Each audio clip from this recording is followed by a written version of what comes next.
Jadi selamat pagi semuanya. Terima kasih banyak Pak Ramdhani. Thank you Pak Eko. Terima kasih atas invitation-nya hari ini dan kepada semua teman-teman dan adik-adik semua segenap Civitas Universitas Pancabudi. Satu kehormatan untuk bisa hari ini. Jadi sesuai dengan tema hari ini, izinkan saya untuk sharing sedikit tentang Internet of Things. Um, right. Jadi pada hari ini saya akan mewakili Bapak Janio.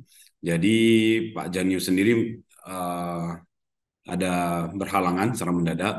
Jadi seperti yang tadi sudah diperkenalkan, kita Sustainable Living Lab selama di Medan kita banyak mengembangkan berbagai solusi-solusi. Jadi kita mendorong penerapan teknologi seperti Internet of Things dan juga Artificial Intelligence dan juga bagaimana penerapannya dalam sektor-sektor real seperti konstruksi, seperti manufacturing.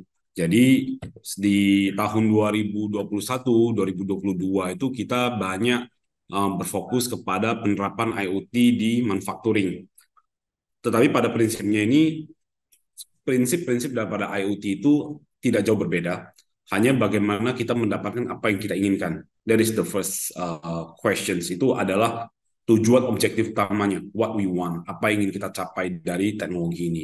Jadi teknologi ini adalah sebagai suatu cara, bukan akhir. Jadi kita ingin apa yang kita bisa bantu, apa yang dapat kita otomasikan dari berbagai proses ini dengan teknologi ini. Jadi sedikit tentang Sustainable Living Lab, kita adalah perusahaan di Indonesia, kita terdaftar sebagai PT Nusa Teknologi, kita memiliki operasi di Singapura dan juga di India dan Amerika. Kami memiliki fokus di sustainability. Jadi mungkin banyak pertanyaan dari teman-teman semua, apabila dari bidang keberlanjutan dengan teknologi, apa hubungannya? Justru inilah yang kita ingin coba dorong. Inilah misi yang kita ingin capai, ya di mana adalah menggunakan teknologi kita dapat mencapai tujuan yang lebih besar yaitu keberlanjutan. Dan kita memiliki 3 fokus area yaitu corporate sustainability, bagaimana suatu perusahaan dunia usaha kita dapat menerapkan suatu prinsip-prinsip keberlanjutan, namun bukan sebagai beban, tetapi sebagai daya saing. Bagaimana dapat menggunakan keberlanjutan, konsep keberlanjutan ini menjadi suatu daya saing, tidak lain adalah menggunakan teknologi, penerapan teknologi. Kedua, bagaimana kita dapat beradaptasi terhadap situasi lingkungan yang ada saat ini. Dalam konteks ini kita memiliki program e-waste reduction and recovery, yaitu konsepnya itu adalah bagaimana memitigasi dan beradaptasi. Ketiga adalah skill gap, closing the skill gap. Jadi di antara kebutuhan dalam permintaan demand dan supply, bagaimana kita dapat memenuhi itu, yaitu dengan cara pendidikan, closing the technology skill gap. Jadi di sini kita berperan, kita bekerja sama dengan Intel dalam pengembangan AI for Youth dan juga Intel AI for Future Workforce. Jadi bagaimana agar kita dapat memacu lebih banyak, kita dapat mendorong lebih banyak pemahaman-pemahaman dan juga penerapan-penerapan IT di Kota Medan ini. Kurang lebih seperti itu pengenalan tentang SL2 di Indonesia pada khususnya. Oke. Jadi agenda pada hari ini yang akan saya bawakan adalah pengenalan tentang IoT, komponen dan arsitektur IoT, use case dan transisi menuju AIoT. Karena IoT ini sedikit lagi itu sudah dapat digunakan ke AI. Itu justru saat ini kalau boleh sharing sedikit, kita saat ini mengembangkan yang namanya mencoba ke namanya decision support system. Tetapi pada saat decision support kita memiliki data yang cukup, itu kita akan sudah langsung mengarah ke AI, artificial intelligence. Demikian juga dengan IoT. IoT itu kita akan sifatnya mengumpulkan banyak data. Tetapi setelah kita memiliki data-data tersebut, apa yang akan kita lakukan? Itu kan masih menjadi pertanyaan yang masih tertanam nih di dalam diri kita sendiri. Kita ingin apa sih dari ini? Kita ingin capai apa sih dari data-data yang sedemikian miliki? Karena data yang banyak tanpa tujuan maupun konteks, tentu itu menjadi tidak bermanfaat. Oke, pengenalan tentang IoT. Oke, sedikit tentang IoT, mungkin ini sudah banyak diketahui oleh teman-teman semua. Jadi, penting untuk saya ulangi, kita mungkin revisi kembali karena kita lihat kembali bahwa sebenarnya IoT ini suatu suatu dorongan teknologi yang tidak bisa dihindari. Ini adalah suatu suatu proses teknologi, pengembangan teknologi yang alamiah. Kalau kita lihat dari the first industrial revolution, itu kita mulai dari steam power, dari tenaga uap. Di situ muncul mekanisasi, mesin uap dan sebagainya. Kemudian didorong dengan mass production. Kita sudah punya kapabilitas produksi seperti demikian. Selanjutnya apa? Tentu kita sudah ingin bagaimana dapat memproduksi massal dalam uh, dengan jumlah produksi yang banyak dengan harga biaya produksi yang serendah-rendahnya. Disitulah yang saat ini kita melihat pabrik-pabrik yang ada di Kota Medan, saat ini kita lihat di industri-industri, meskipun dapat kita lihat ya, itu adalah produk dari Second Industrial Revolution. It's not even, bahkan banyak dari industri di Kota Medan atau di Sumatera Utara ini masih belum mengarah pada Third Industrial Revolution, itu computer and automation itu masih dapat kita lihat masih belum. Nah, jadi dengan kata lain dalam proses ini masih banyak tantangan-tantangan yang dapat kita lakukan. Industrial Revolution dilanjutkan dengan computer and automation. Inilah yang saat ini menjadi um, uh, satu kesempatan kita bagaimana agar kita bisa mendorong kepada bagaimana kita mendorong pabrik-pabrik manufacturing ataupun juga berbagai aspek dalam kehidupan sehari-hari kita dan juga dalam konteks pada hari ini dalam penerapan IoT di dalam ruang publik ini dapat kita terapkan bagaimana dapat kita sebagai satu pintu masuk. Computer automation ini kalau di dalam industri kita sering menekan SCADA, konsep-konsep SCADA. Jadi di situ Industrial Revolution kemudian bergerak kepada cyber and physical system, di mana unit dan unit, mesin sama mesin itu sudah saling berkomunikasi. Jadi konsepnya Internet of Things ini kan itulah yang menjadi intinya, bagaimana mesin dan mesin berbicara, internet antara benda. Fourth Industrial Revolution dan kemudian Fifth Industrial Revolution, di situ mulai cyber physical dengan cognitive system. Jadi ini akan menjadi suatu proses yang terus bergulir dan tergantung bagaimana dari komunitas kita, terutama dari dunia akademisi dan juga yang nanti akan disambut oleh pihak pemerintah dan pun juga masyarakat sebagai yang demand generatornya ini, bagaimana agar ekosistem dan disiplin industrial dan revolusi industri ini dapat terjadi. Ini benar-benar bukan daripada pemerintah yang akan mendorong atau apa, tetapi bagaimana ketersediaan talentanya itu, IoT-nya ini siapa yang siap, seberapa kuat ekosistem yang dapat kita bentuk. Jadi ini dari segi internet, dari segi infrastruktur. Jadi pertama adalah human dan human, kita berinteraksi antara manusia dengan manusia. Kemudian muncul www, internet of content, web 2.0, social media, dan kemudian di IoT ini adalah machine to machine. Jadi ini adalah suatu proses yang seperti yang tadi saya sampaikan, adalah suatu proses yang alamiah. Namun dalam pengembangan dan penerapan teknologi kita memiliki tiga, yaitu human in control, human in the loop, and human on the loop.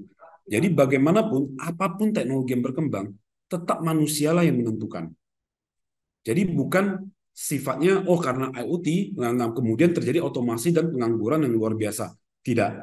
Itu tidak akan terjadi apabila human in control. Kita manusia selalu dalam yang melakukan suatu desain tersebut. Kita melakukan kontrol dan kita di dalam loop-nya itu. Kita tidak pernah terlepas daripada sistem ini. Jadi Internet of Things itu, meskipun kita bicara things, tidak ada human di situ, tetap yang mendesain itu, mengkontrol dan memonitoring segala elemen operation daripada IoT ini, apapun penerapannya, termasuk keamanan di ruang publik, itu tetap merupakan manusia yang mengintervensi. Dan bagaimana kita melakukan itu sesuai dengan kearifan lokal kita. Bagaimana selama ini kita sudah menerapkannya dalam sehari-hari. Hanya dahulu apabila kita lakukan manual, kira-kira pada saat ini apa yang dapat kita lakukan, tidak perlu yang sifatnya yang redundant, yang monotonous, yang berulang-ulang, itu tidak perlu kita lakukan lagi. Itu kuncinya.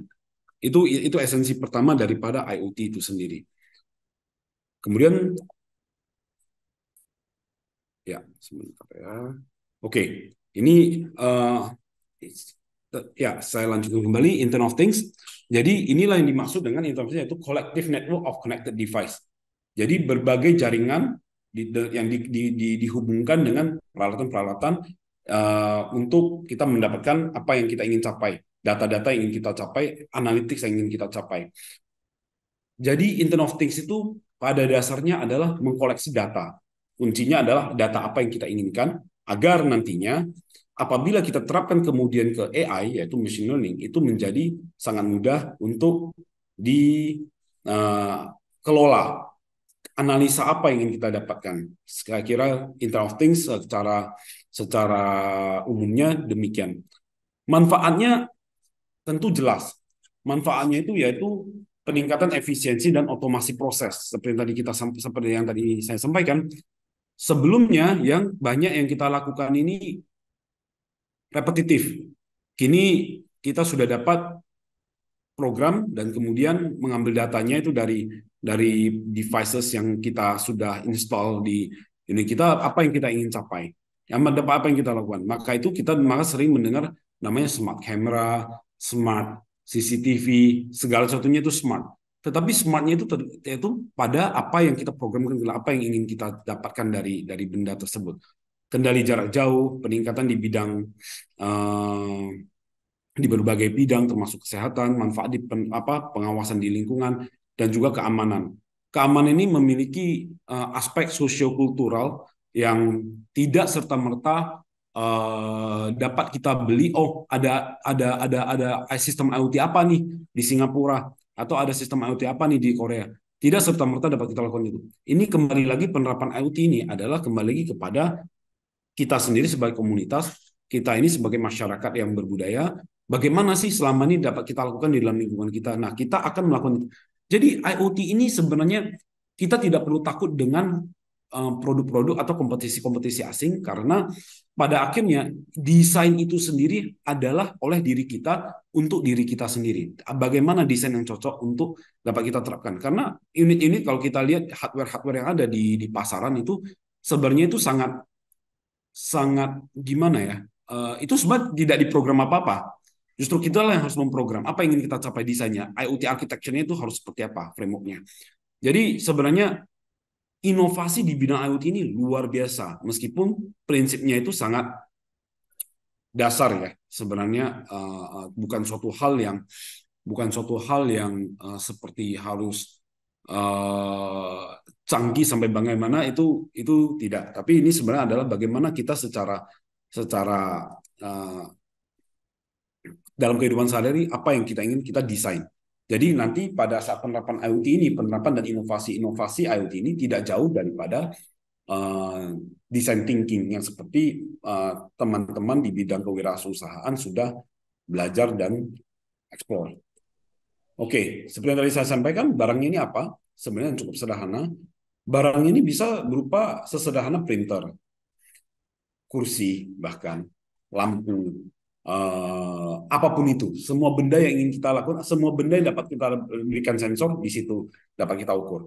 Contoh pengalaman saya di bidang manufacturing, suatu mesin dapat kita ukur, kita bisa ambil apa? Kita bisa ambil frekuensinya, kita bisa ambil frekuensi, kita bisa ambil pH, kita bisa ambil oxygen level, kita bisa ambil arus listriknya, dan itu dapat kita terjemahkan sebagai apa?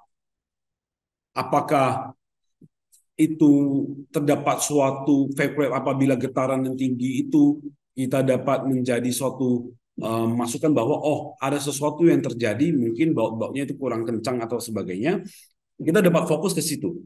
Jadi kita tidak menunggu hingga mesin itu breakdown. Penerapannya di ruang publik bagaimana atau di ruang-ruang lainnya? Daripada kita memonitor, menjaga segala sesuatunya dalam skop ruang yang tersekat-sekat, atau suatu bidang, suatu blok, suatu area yang cukup luas. Apa yang menjadi parameter kira-kira? Apakah ada suatu aktivitas yang dapat kita ukur, data yang dapat kita ukur? Kita tidak bicara AI saat ini, kita masih hanya bicara mengambil data yang sifatnya oke, yang tidak seharusnya ada menjadi ada, anomali-anomali. Kemudian apakah ada framework yang dapat kita lakukan? Contoh kalau dalam dunia manufaktur, kita menggunakan OEE, Overall Equipment Effectiveness. Di situ kita dapat melihat ketergantungan antara mesin dengan mesinnya. Nah, kalau dalam ruang publik, kira-kira apa kerangkanya? Nah, saya yakin kalau kita bicara suatu framework dalam ruang publik itu tidak ada framework seperti kayak OII, apa sih standar keamanan itu saya pikir itu tidak ada. Tetapi itu kembali kepada diri kita. Sistem keamanan dan lingkungan kita itu sekarang bagaimana? Apa sih yang kita mau? Apa sih yang membuat masyarakat di dalam kompleks itu merasa aman? Apa yang ingin kita ketahui? Kan tidak mau, kita tidak mungkin ada pergerakan sedikit kita dapat notifikasi. Wah kan itu kacau. Bagaimana sih kita akan mengatur sistem keamanan dan lingkungan kita dengan metode yang lebih sistematis, membantu para kita bilang para petugas-petugas yang berada di lapangan ini lebih lebih sistematis. Jadi akan ada terbentuk kalau kita bicara tentang IoT akan secara tidak langsung pada kita bicara teknologi kita memperkenalkan suatu smart system ke dalam pengaruh ke dalam sosiokultural kita itu juga akan mulai ada suatu perubahan. Bagaimana kita akan menyesuaikan agar sistem digital ini dapat diterapkan dan dapat diterima. Itu yang paling penting karena mereka tidak mau merasa oh, saya akan tersisihkan atau terganti, tetapi justru ini akan membantu pihak keamanan agar dapat melakukan tugas-tugasnya ini jauh lebih baik dan lebih efektif. Dan ini adalah suatu hal yang mungkin akan sangat membantu ya dan memberikan rasa aman kepada setiap orang di dalam yang dalam pengawasan tersebut. Jadi Internet of Things pada prinsip terdiri dari benda, sensor-sensor yang kita akan gunakan, apa itu desainnya, kita akan tentukan sensornya itu dan tentunya sensor-sensor ini tidak mahal. IoT ini bukan suatu hal yang mahal, jangan sampai kita terjebak pada suatu konsep bahwa ini hal yang canggih itu menjadi apa. Jadi sensor itu suatu hal yang sangat sangat murah dan sangat gampang untuk kita kita kita beli. Contohnya di lab kita pada waktu itu kita dapat tantangan, oke kita bikin ATM beras. Oke, akan kita lakukan dalam sekejap. Kita coba sources dengan tim semuanya. Kita lakukan design thinking, kita lakukan IoT desainnya, architecture desainnya seperti apa, and can be done. Dan biayanya itu nggak sampai 1 juta. Nggak sampai. Kira-kira cuma 300 ribu, 400 ribu itu selesai konsepnya, pro konsepnya. Jadi sebenarnya cukup simpel dan harapannya cita-citanya adalah bagaimana ke depannya agar IoT ini menjadi suatu hal yang merakyat, bukan suatu hal yang hanya terkunci pada beberapa perusahaan-perusahaan teknologi di Kota Medan. Kita ingin sini jadi suatu kegiatan-kegiatan yang merakyat yang mungkin kalau kita pernah dengar itu suatu maker culture. Saya juga bisa buat sendiri gitu loh. Nah, ini yang kemudian mungkin akan menarik ke depannya kalau kita di dunia akademi dan juga sebagai komunitas bagaimana kita bisa mendorong kreativitas dengan menggunakan maker culture that I can do it ourselves gitu untuk lingkungan kita sendiri dari kita dan untuk kita. Kemudian connectivity dan ketiga adalah application. Bagaimana kemudian aplikasi ini akan dibuat. Nah, mungkin pengalaman di industri ini apabila kita berbicara tentang Internet of Things, business value yang ada itu bukan pada bendanya, bukan pada things, bukan pada sensor. Kemudian yang saya sampaikan tadi, sensor itu sifatnya murah sekali. Itu murah sekali. Jadi kalau kita bicara tentang business value, apabila kita sebagai suatu mungkin adik-adik sekalian punya suatu ide kewirausahaan yang ingin meluncurkan suatu startup tentang IoT, mungkin kita akan berpikir, oh saya akan bikin sistem ini. Hati-hati. Apabila kita menjual benda hardware, itu value-nya itu sudah murah. Jadi kalau kita mau jualan barang itu stoknya susah karena barangnya beragam. Inventaris kita itu sangat banyak. Kita nggak tahu mau stok apa, marginnya kecil. Secara bisnis, it does not make sense. Economic sense itu tidak mungkin. Tetapi the money, the real value itu ada pada software, application, business intelligence-nya yang ada pada ini, yang sudah pada tahap application analytic dashboard. Itulah yang harus kita jual. Itulah yang harus kita kembangkan. Kalau kita bicara tentang Internet of Things, apabila kita ingin mencari suatu value, business value, dan penerapannya. Karena kalau kita bisa ambil sensor, itu data banyak sekali. Tapi untuk apa? Kalau di dunia manufacturing, itu mereka banyak menggunakan OEE, Overall Equipment Effectiveness. Kalau di dunia keamanan publik, di dalam keamanan di ruang publik, saya yakin itu belum banyak yang pelajari. Apa yang menjadi suatu framework, suatu standar keamanan, atau apakah ada suatu mekanisme untuk mengukur keamanan, atau bagaimana memberikan notifikasi, apa yang cukup, apa yang menjadi suatu standar. Ini yang belum ada, Pak, saya pikir. Nah, kalau kita dapat mengembangkan suatu business intelligence, mungkin dapat kita ganti terminologinya bukan business intelligence, tapi kita bicara uh, local security intelligence, kira-kira yang dapat kita gunakan dalam konteks Kota Medan dengan gayanya kita, lingkungannya kita, kebiasaan kita sebagai komunitas sehari-hari. Saya pikir ini akan menjadi suatu nilai. Jadi saya pikir untuk IoT yang perlu kita lihat adalah, perlu kita kembangkan adalah application-nya, analytics-nya ini apa. Karena ini akan membawa kita kepada tahap selanjutnya. Oke, sebelum saya ke use case, mungkin saya dapat sedikit cerita tentang penerapan selanjutnya. Apabila kita sudah memiliki analytics, kita sudah memiliki arah, data yang kita miliki tentu sudah lebih kepada satu satu tujuan. Kita ingin apa?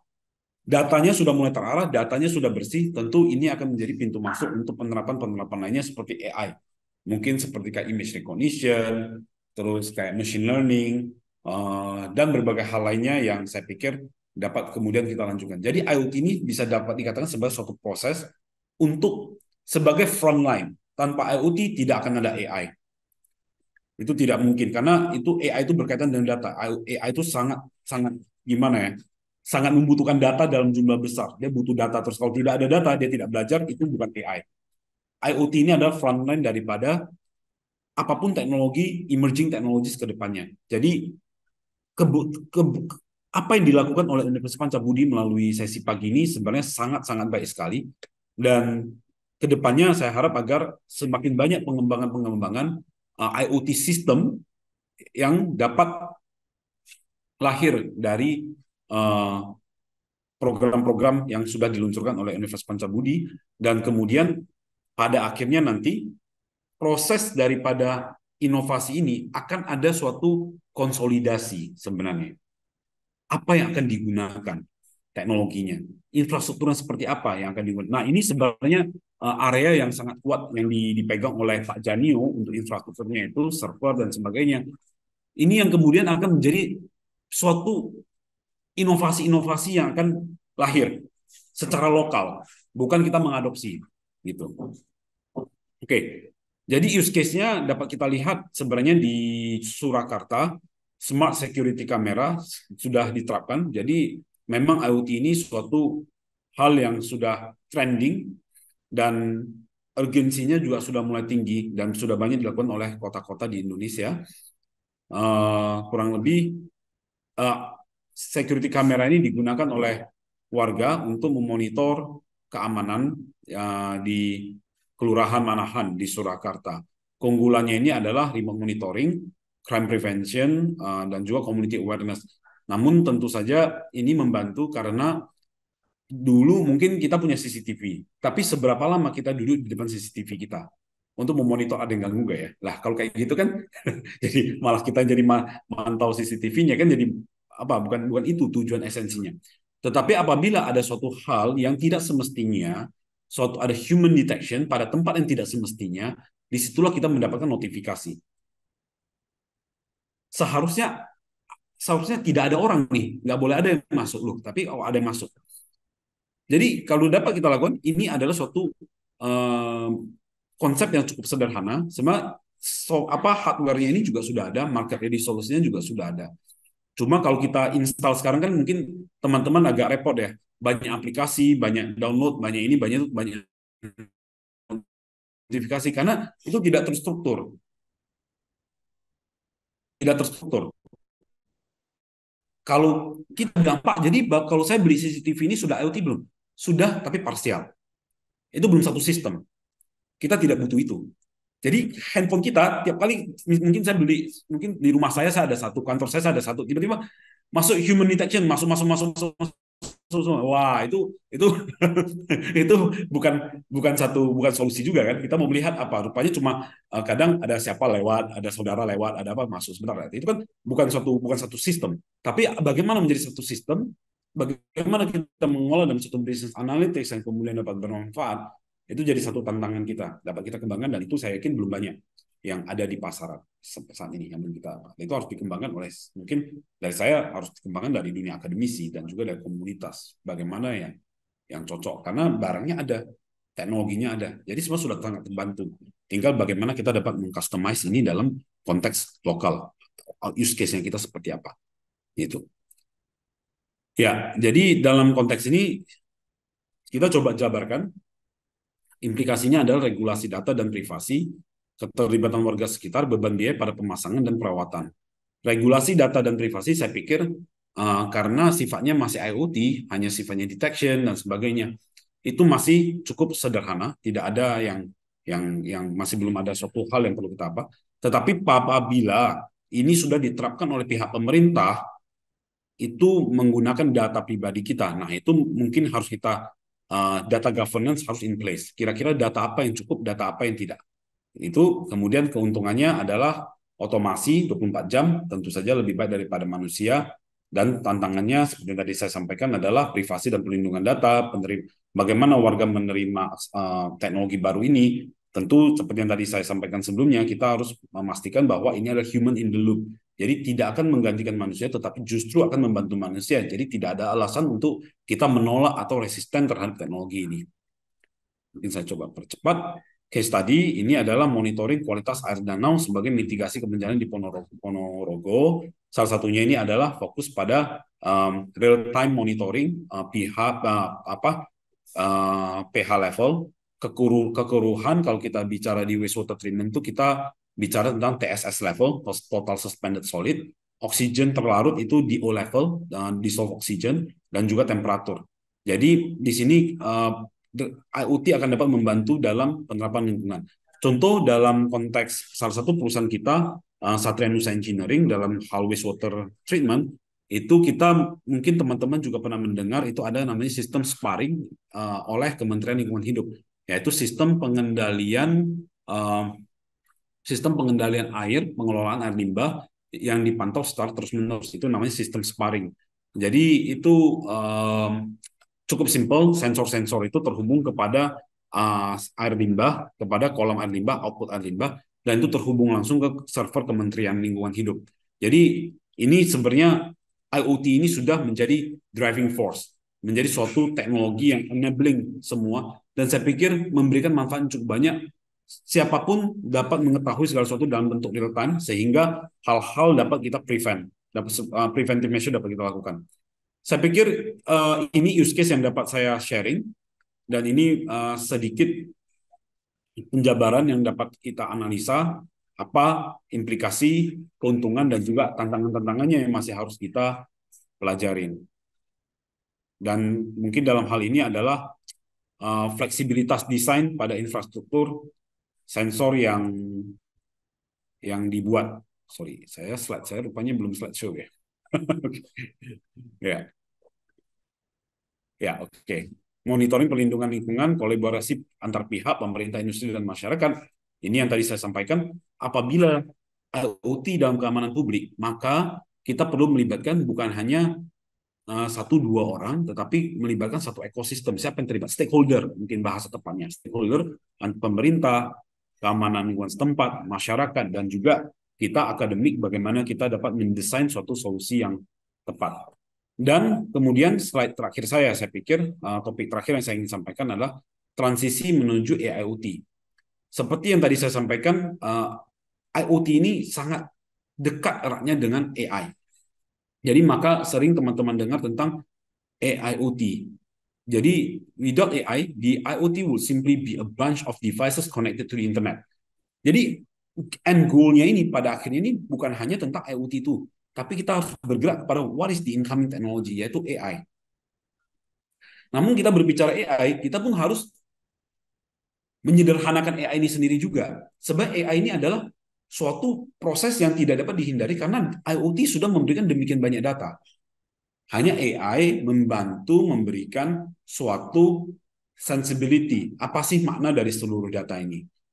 Nah, ini akan menjadi tantangan selanjutnya terkait dengan data processing agar untuk generate insight.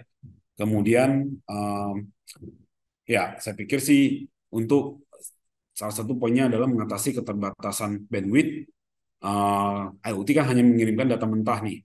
Jadi komputasi AI yang akan memproses dan hanya fokus kepada hal-hal penting. Jadi data yang kita terima itu bukan semuanya mentah-mentah kita terima, kita simpan dalam jumlah besar, tapi tidak ada nilai. Akan bernilai apabila kita sudah memulai memprosesnya ini ke dalam suatu tujuan tadi, apa yang ingin kita capai, yang tadi saya sampaikan di depan. Apa yang kita capai, di situ yang akan kita ambil dan kita simpan. Jadi sehingga ada suatu efisiensi di dalam proses ini. Penerapan IoT pada ruang publik ini sudah IoT nih, image recognition. Pada saat kita masuk ke dalam ruangan, jadi sebenarnya AI itu sudah berada di antara di kita semua, sudah berada dalam kehidupan sehari-hari. Saya yakin ini suatu teknologi yang mungkin teman-teman di Unpad sudah cukup umum. Jadi seperti kayak, oke, ini masuk siapa? Mungkin di sini kita nampak Pak Agus gitu. Nampak Pak Agus, oh ini Pak Agus masuk check-in tanggal berapa? Dia sudah hadir di dalam kelas. Waktu dia keluar, oke, Pak Agus check out jam berapa di dalam kelas. Ini siapa? Image recognition. Apakah ada manusia di dalam ruangan, ada berapa orang yang hadir? Dapat dilakukan. Ada berapa dalam gambar ini, ada berapa botol minuman yang ada object identified. Jadi ini menjadi suatu pengawasan gedung. Jadi yang mulai daripada hal simple yang tadi saya sampaikan di awal, Internet of Things, hanya mengambil data-data, parameter-parameter, dengan penerapan IoT, maka sudah mulai kepada siapa yang masuk, berapa orang masuk, itu sudah menjadi suatu hal yang sedikit lebih pintar. Ada berapa, ada objek apa saja yang dapat diidentifikasi. Maka implementasinya adalah apakah akan ada ancaman. Contoh, misalnya kalau di Amerika kan begitu banyak ancaman. Apabila apabila sistem IoT ini, movement detection ini dapat menunjukkan sifat-sifat yang berbahaya, perilaku-perilaku yang berbahaya. Di dalam lingkungan sekolah ada yang misalnya membawa, kayak di Amerika kan menjadi satu tantangan di ruang publiknya itu. Di mal-mal, pusat pembelanjaan ada yang bawa senjata. Apabila ditemukan suatu hal-hal yang tidak, item-item, objek-objek yang tidak semestinya di dalam lingkungan itu, tentu itu akan menjadi suatu warning agar pihak keamanan dapat memfokus pada orang ini. Kemudian yang kedua, kalau kita bicara dalam konsep retail, ada orang mungkin dapat dideteksi. Saya dengan Pak Janio ke NEC, ke kantor pusatnya NEC, itu mereka ada satu showcase di mana apabila ada satu orang berdiri di depan toko, orang sama, dia pergi, datang balik lagi, ketiga kali dia udah kasih notifikasi. Ini ada bahaya. Sama juga kalau di kelurahan kita, di notifikasi atau di lingkungan kita, di komplek kita, di jalan, di gang kita, oke, ini ada orang yang tidak kita kenal, bolak-balik, mungkin dia hanya lewat sekali, dua kali, tiga kali, ya kan kita perlu tanyain, apa yang dapat saya bantu, apakah Bapak tersesat, atau mungkin kalau kita sudah tanyain begitu, orang bakal, oh ya, oke, ya saya tersesat, atau mungkin saja ada yang memiliki niat tidak baik, tentu itu kan sudah terhalangi, bahwa di dalam lingkungan ini meskipun sepi, tapi sudah ada yang memonitor meskipun tidak ada orang. Saya pikir ini sangat krusial. Jadi pada level IoT, disinilah kita akan mendapatkan suatu level yang lebih baik lagi dalam penerapan pengamanannya ini. Jadi ini penjabarannya, peningkatan area keamanan, data untuk analisa keamanan, respon otomatis, seperti yang tadi saya sampaikan, ada orang tidak dikenal, datang bolak-balik, nggak jelas apa yang dia inginkan, kita sudah bisa datang untuk engage dia, apa isunya. Penjagaan yang dapat kita capai adalah pencegahan dini dan pengurangan biaya dari keamanan. Jadi misalnya security yang harus kita letakkan 24 jam itu kan biaya shift-nya kan lumayan tinggi. Dengan manusia, ya dia tidak harus standby di depan itu. Kemudahan monitoring dan juga kemudian juga menjadi satu analisa, dasar analisa. Ini yang tadi saya sampaikan. Contohnya kalau dulu masih COVID, dapat kita gunakan, apakah sudah menggunakan masker atau tidak, dan seterusnya. Itu di sistem transportasi publik. Sama juga ini dapat digunakan, the same technology can be applied on multiple purposes. Ya, face mask detection, using YOLO model. Ya. Same thing, hal yang sama, kalau tadi keamanan dalam konteks keamanan fisik, mungkin di sini dalam konteks mobilitas. Kamera mendetek kendaraan mobil, mana yang benar, mana yang lawan arah.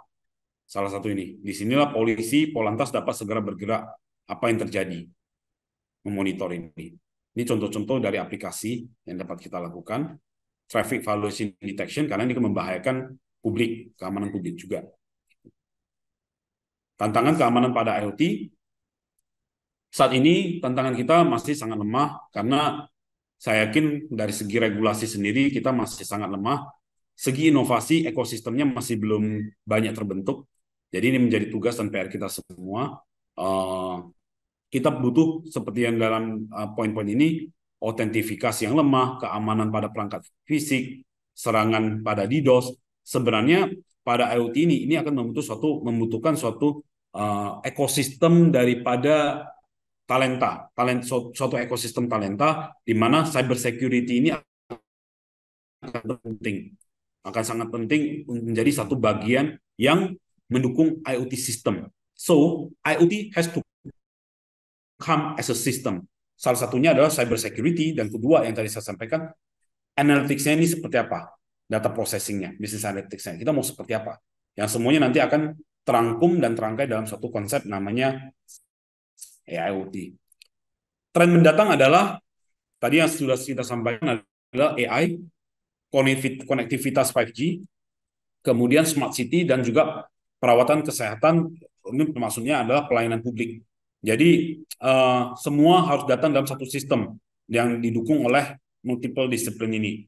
Jadi ini memang menjadi suatu tantangan bahwa apabila kita berbicara tentang IoT, maka tidak terlepas dari kita bicara tentang big data, AI, dan dari segi infrastruktur itu adalah konektivitas yang akan semakin terus berkembang, yaitu konektivitas 5G. Ya, dan slide terakhir adalah pengembangan IoT yang berkelanjutan. Ini strategi-strategi IT. Sebenarnya dalam dunia IT kita akan membutuhkan lebih banyak talenta. Dalam hal ini kita akan butuh banyak masukan dari aktivitas dari akademik. Salah satunya dengan Universitas Pancabudi, bagaimana kita dapat mengembangkan IoT yang didesain dapat modular, dan juga penerapan strategi adopsi IT ini seperti apa sih agar ini dapat menjadi membumi, bukan menjadi suatu hal yang hanya dimiliki oleh beberapa orang, segelintir orang atau segelintir institusi atau swasta, tetapi ini dapat menjadi suatu budaya dalam masyarakat Kota Medan ini dalam penerapan teknologi, sehingga ini dapat diterima oleh masyarakat luas dan menjadi suatu hal yang biasa. Saya pikir contoh yang paling dasar IoT sebagai gerakan itu masyarakat Korea Selatan. Kita dapat lihat mungkin di drama-drama Korea, mereka itu merasa itu menjadi suatu hal yang sangat sederhana. Contoh saja, mereka kalau kita lihat di drama Korea, kadang dia jalan kaki lewat satu ruangan, lampunya baru hidup. Kan nampak tuh di drama-drama Korea. Nanti dia pergi, lampunya tutup sendiri. As simple as that. Berarti itu memang sudah membumi di dalam masyarakatnya mereka. Saya pikir itu menjadi satu tantangan IoT dalam konteks keamanan publik. Jadi semoga ini dapat apa yang saya sampaikan dapat menjadi suatu sharing yang bermanfaat. Ya, terima kasih banyak. Hari ini saya Anthony mewakili Bapak Janio untuk sharing tentang penerapan IoT di ruang publik. Sekian dan terima kasih dari saya. Silakan feel free kalau ada pertanyaan-pertanyaan yang ingin disampaikan. Thank you, Pak.